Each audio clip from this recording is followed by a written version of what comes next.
nay mình sẽ chỉ các bạn cái gì ta, làm slime. Mình là đóng phim Sủng Nhi á.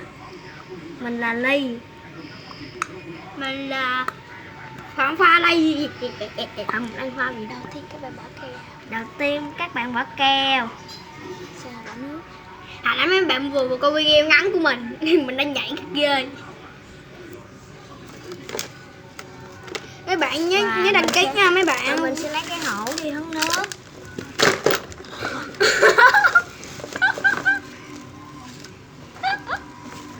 Đây, để các bạn chỉ cần nước vô đây, Nước vô đó một đâu chút vô.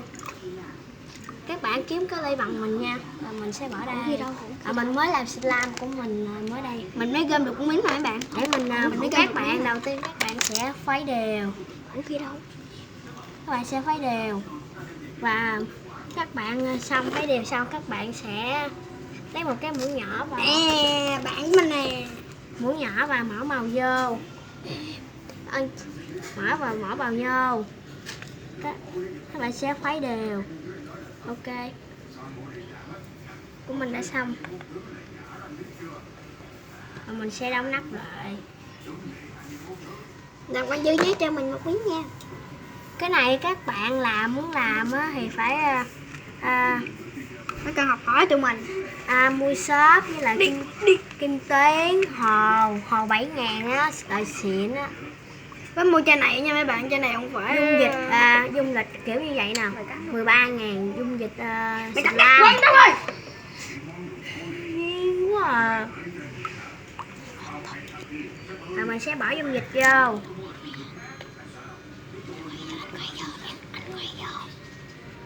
Rồi bỏ dung dịch vô.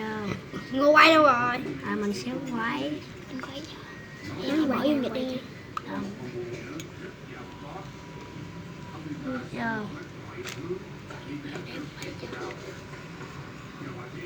Dung dịch này dễ làm nhanh. Các bạn đọc cái bản hiệu của nó đi.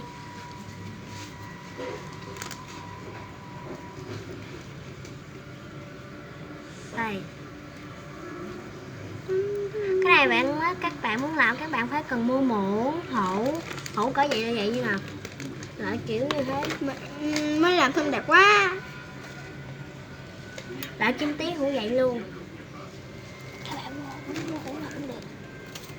Mình sẽ kêu anh Phát đụng thử. Mấy bạn đừng mua tim tím loại dính nha. Mấy bạn mua tim tím loại dính dễ dính tay lắm đó. Đó, quá đẹp. Nè, các bạn nhìn mình kéo nè. Đó, còn ở tụi mình để hay nè.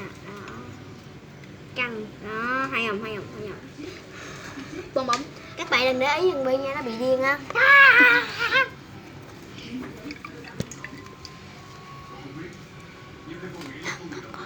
Wow, hay quá. Em kiếm đây. Em kiếm hũ đi. Bây giờ cũng bao làm gì vậy? Kiếm hũ đi. Giờ tụi mình đã có thành viên mới để đặt cuốn bao. Hũ kia đâu? Mình sẽ đi